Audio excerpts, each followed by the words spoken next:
In 1994, John Nash won the Nobel Prize for his work on the Nash equilibrium, a mathematical idea that describes how two people negotiate when neither has complete information.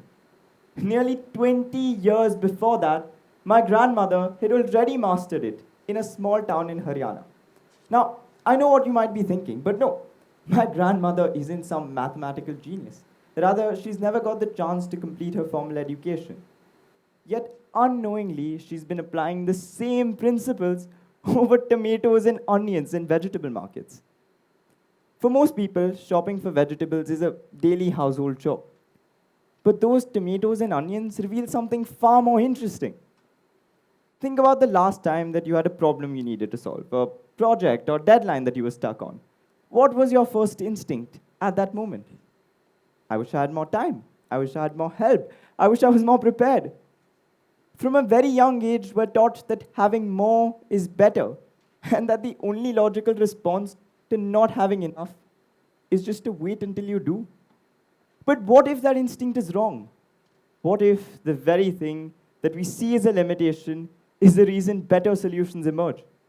Today, I want to show you how. And I'm going to do so using one of the most chaotic, yet mathematically sophisticated places on earth, India. Now, let's go back to those tomatoes for a moment. A couple years ago, while I was accompanying my grandmother to the market, we stopped to get some tomatoes. The vendor quoted a price, let's say 60 rupees. She countered at 20. They went back and forth, and somewhere in between, they agreed at 40. Now, this whole interaction took roughly about 90 seconds. Now, imagine getting a Nobel Prize for bargaining over vegetables. I mean, that sure would have made my college application stronger. But what actually happens in those 90 seconds is one of the most sophisticated problems in all of economics.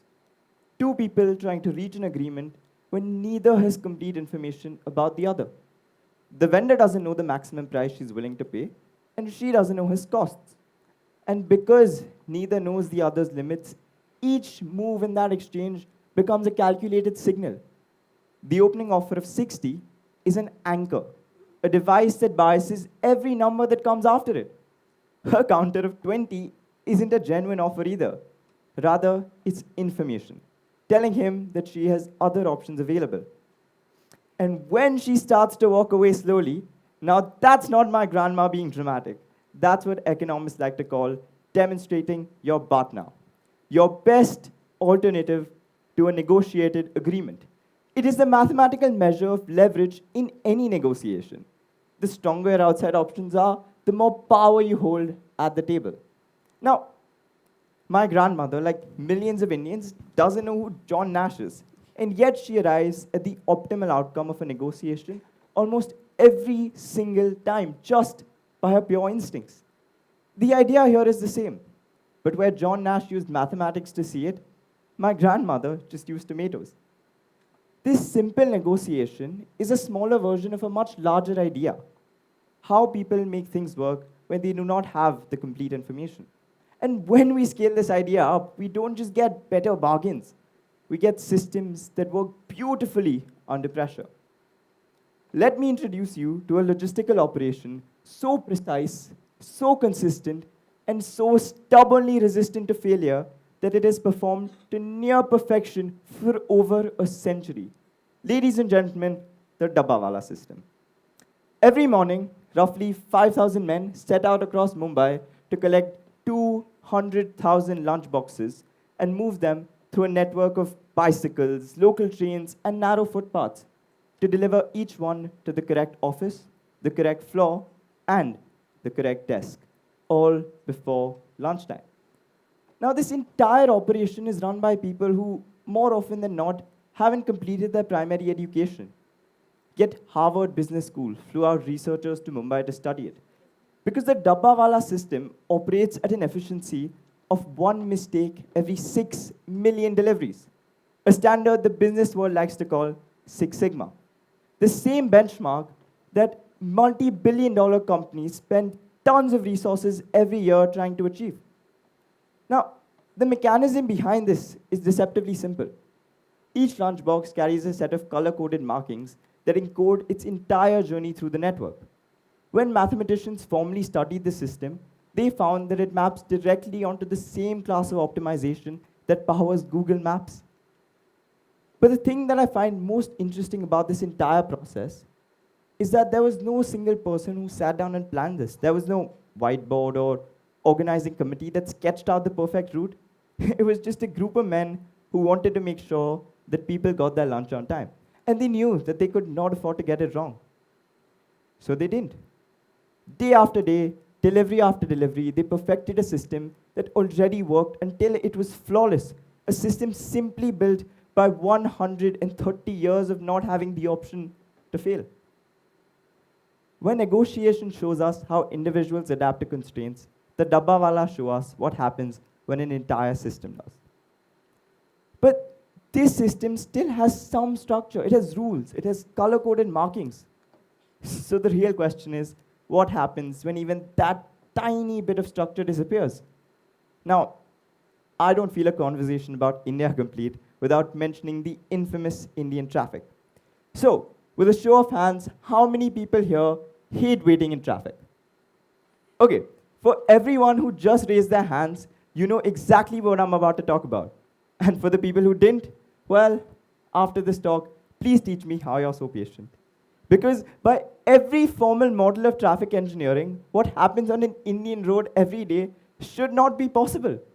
On paper, it is a system that should collapse under its own unpredictability. And yet, it doesn't. It moves, and though not perfectly, but it still moves consistently enough to run one of the largest countries in the entire world.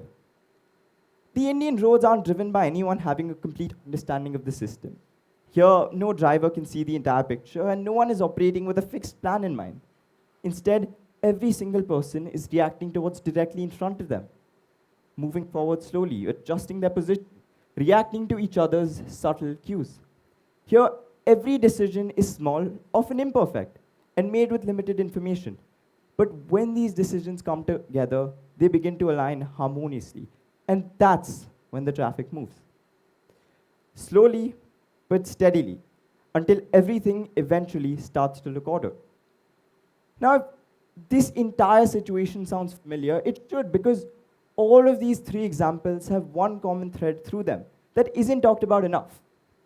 When we take mathematics into consideration, and if we want to prove if something is possible, there are two ways in which we can do so. The first is an existence proof, where we use logic and equations to show that something must exist without actually ever producing it. The second is a constructive proof, where we actually build something, the entire opposite. We show it working under real-world conditions. Now, in theory, this distinction seems very clear and very complete. But in practice, we tend to associate real knowledge with just the first kind, with just existence proofs, with just formal intelligence. While across the world, there are people every single day operating with the other, building their understanding through their experience, something that we casually dismiss as being street smart.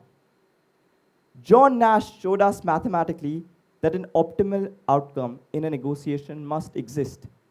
My grandmother reached one in 90 seconds over tomatoes. Researchers from Harvard Business School have studied world-class logistics systems. And the Dabbawalas built one and have been running it for over a century. Engineers worldwide have studied how systems react to unpredictability. And yet, on Indian roads, every single day, people are traversing through that same unpredictability. Two different ways, two different questions being answered. But the problem is that for centuries, we've treated formal institutions as the only address for real knowledge, when in reality, they've just been answering one kind of question, while the rest of the world has been answering the other. So, what does this all mean for us? It means that the next time you come across something that doesn't come with credentials, don't ask whether it's valid, ask what question it's answering. Because if something is trying to show you how the world works, then more often than not, it's not an inferior kind of knowledge, but a different kind entirely.